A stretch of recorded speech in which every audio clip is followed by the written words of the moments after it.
let's talk about the funny things we do in the name of social anxiety. Now, I've done many things throughout my life that I thought were normal human behavior. Although, feeling uncomfortable at the time.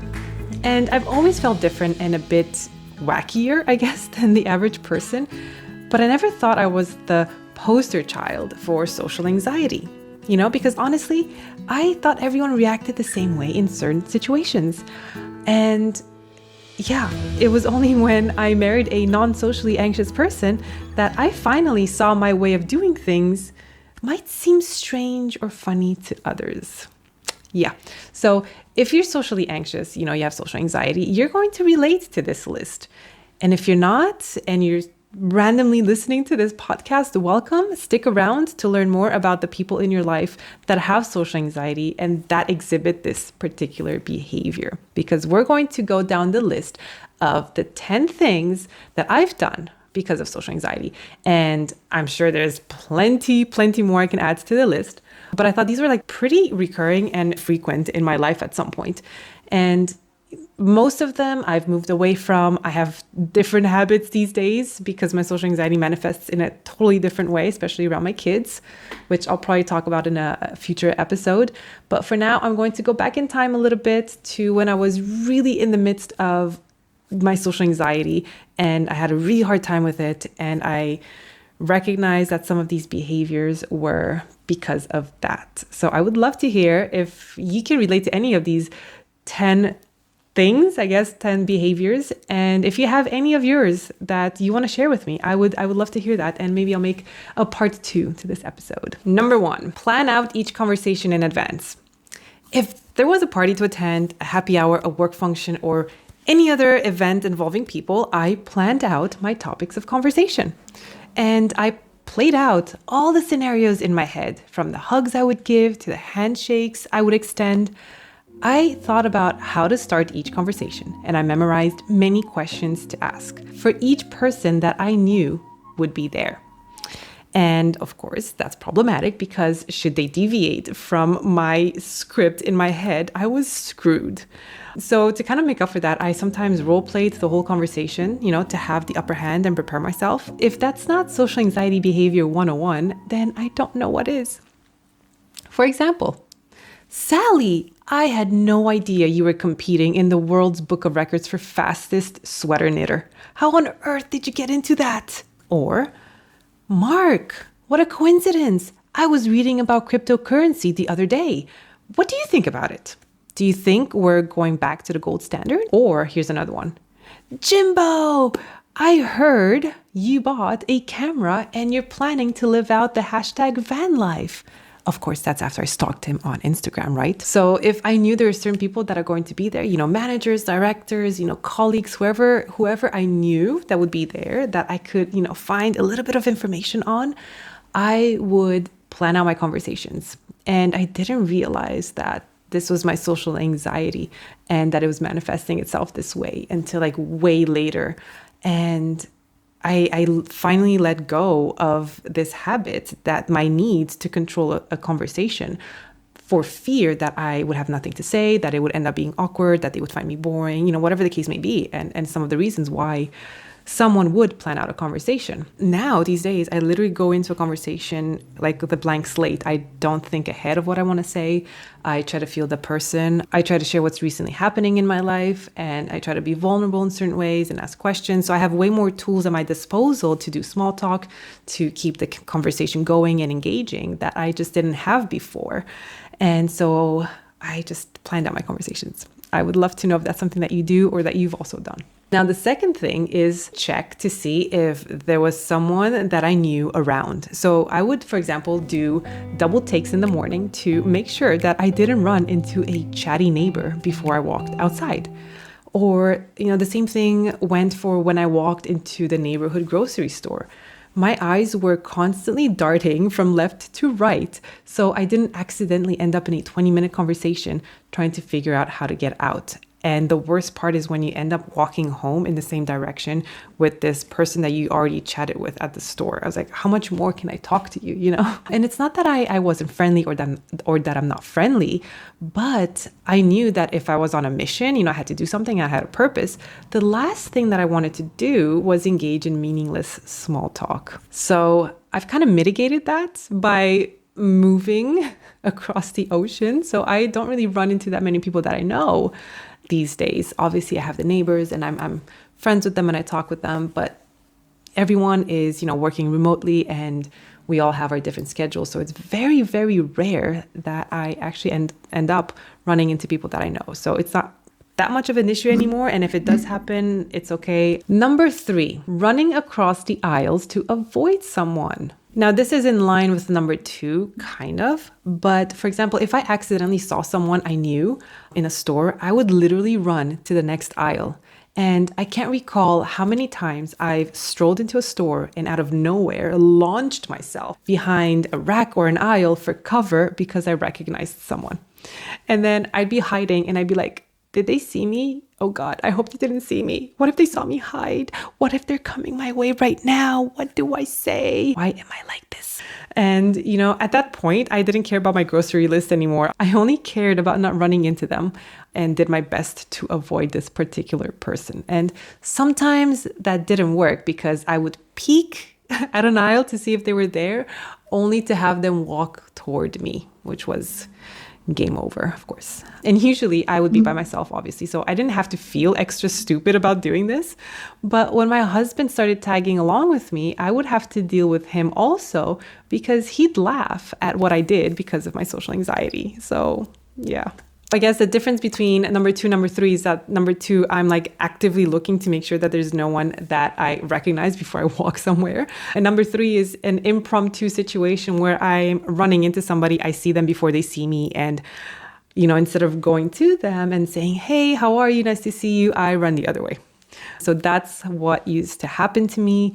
These days, again, I don't run into anybody that I know. And even if I do, I'm much more collected about it and I will not be running around the aisles. If anything, I would either pretend I'm on the phone or say I've got to go if I don't want to fall into the idle chit-chatting. So there's different ways to manage it that do not involve running away. Number 4, asking someone to make calls on my behalf. So I usually have long to-do lists. You probably do as well. You know, schedule the car maintenance, set up the annual physical appointments, figure out why my bill is twice the amount it's supposed to be, sign up my kid for swimming, soccer, whatever the case may be. And that's just for one day. And on top of that, there are probably like 10 calls that need to be made. And so back in the day, this is how I used to handle it. Hey, Mom, can you call for me, please? I know I'm 34, but please. And when I couldn't ask my mom to handle my appointments, because that's what she did for the majority of my life, my strategy changed to, honey, can you call that guy, to fix the car? Baby, can you contact the bank and ask them to refund the transfer fee? Sweetie, can you please call the daycare to let them know where you're going to be there late? Yeah, that's probably the number one reason I married him, right? But to be honest, these days, I'm better equipped to handle my own calls. Thank you very much. But that doesn't mean that I enjoy it, unfortunately. If I could outsource all my calls, I totally would. And I think that will be until I'm 80 years old. That is not going to be something I will enjoy doing ever. Yeah. Number 5, asking a friend to ask someone to take a picture of us.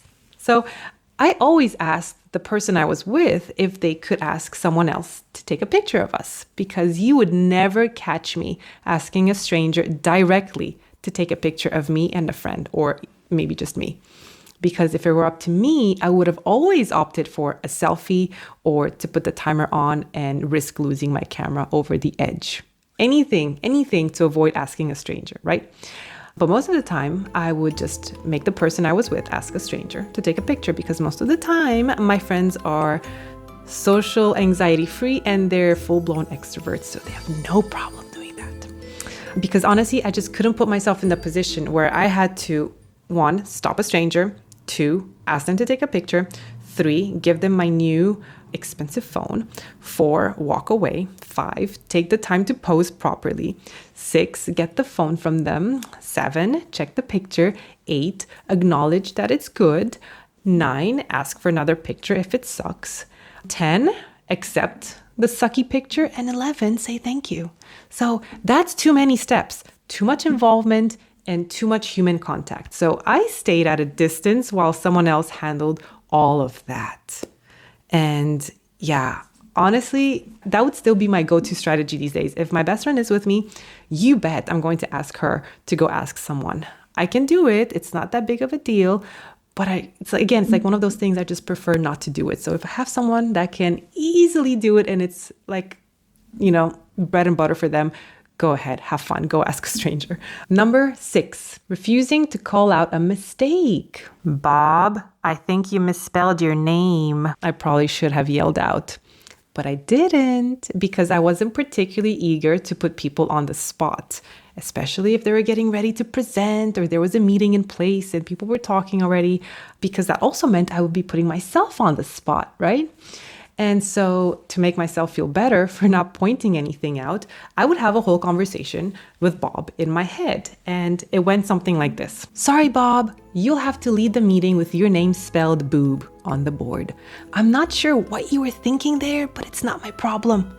Just like it's not my problem that the date is wrong on the report, that you spelled my name wrong, or that I shouldn't be in this meeting in the first place because you added the wrong Roxana to the meeting. And so after, having this conversation in my head, I would just, sit my butt down and pretend I didn't notice anything. And I would just sit there and enjoy the meeting. Yeah. Number 7, not asking questions. I made a whole video talking about how this was my first struggle and how scared I was to ask questions because of social anxiety. So you can go back and listen to that episode, but it's definitely something that took me a long time to get over because asking a question is scary, especially for an introvert or someone that has social anxiety. And for me, it felt that chances were pretty high that it wouldn't come out right, which meant I would sound stupid and people would roll their eyes at me and then life would be over. It usually goes like that, doesn't it? So it was much better to just sit quietly and pray that someone else had the same question and that they actually had the confidence to ask it. But, other than that, I was just doing fine, blazing through life, waiting for someone else to ask my questions. I just couldn't afford anyone thinking that I didn't know something, let alone something that everyone else seemed to know. That was my biggest issue with asking questions, just the perception that came with asking the wrong question, I guess. The things we think about when we have social anxiety. Number 8, pushing the close button in an elevator at super fast lightning speed. Tell me you can relate to this. You walk through the sliding doors of your building, step up to the elevators and press the button. There's no one else around you. You look back at the entrance and notice that someone you know is about to enter as the elevator dings. You run into the elevator, start pressing the close button, maniacally, and barely make it as you see their hand about to stop the elevator. They were too late. Holy shiznits. Did they see me? Yep. For most of my life, this is how I handled elevators. It was quite stressful and anxiety-inducing because I did everything I could to not share a space with anyone in an elevator. Yeah. So I went through all of those steps every single time just to avoid being stuck in an elevator with somebody. Number 9, going in the opposite direction that I actually needed to go to.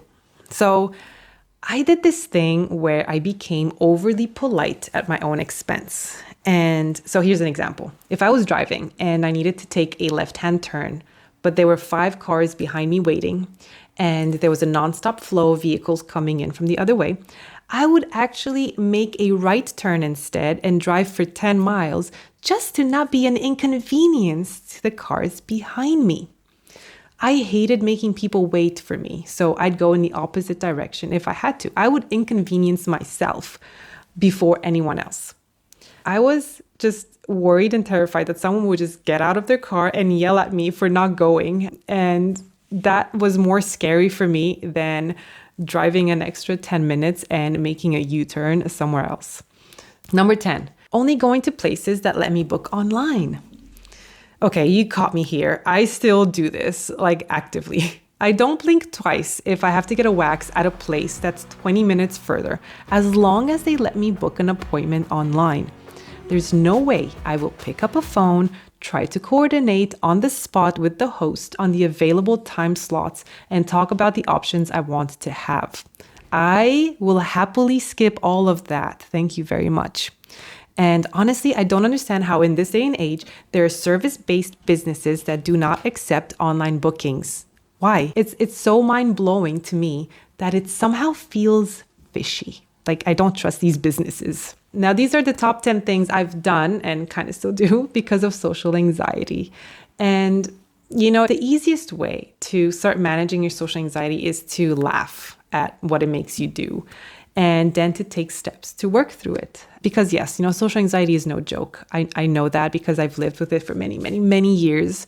But I can laugh at some of the things it made me do because if you don't use humor and if you don't laugh at yourself, you're giving it too much power over you, right? It feels like you're letting it control you if you cannot laugh at it.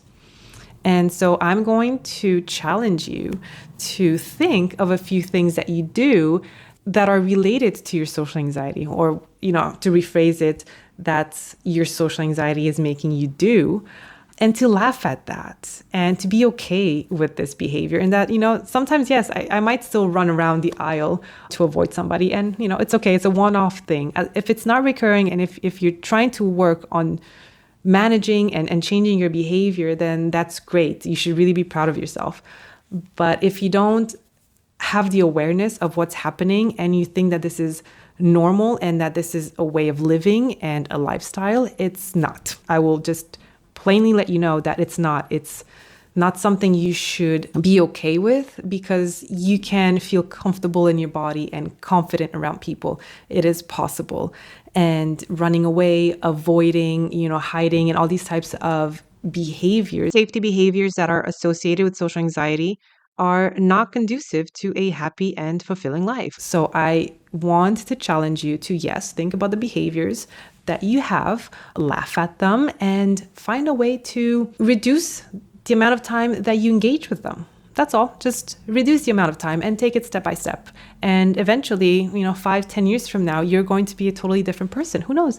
Maybe you're going to be the neighbor on the street that everyone is avoiding because you won't stop talking to them. Right? Who knows? Who knows? But you'll never know if you don't start making the right changes in your life. So thank you for listening. This was a very different episode this week. Again, next week is the last episode of this season, and we're going to be talking about how to get out of social anxiety hell. And it's going to be a practical episode, and it's going to be related to the show Lucifer, which is one of my all-time favorite shows. So I'm excited to share that with you next week. Stay tuned. And as always, you can reach me at @HonestRocks or on Instagram @HonestRocks. And I would love to hear your input on any of these things, if you do them, if you've done them, and what you think about them. So until then, have an awesome week. Bye.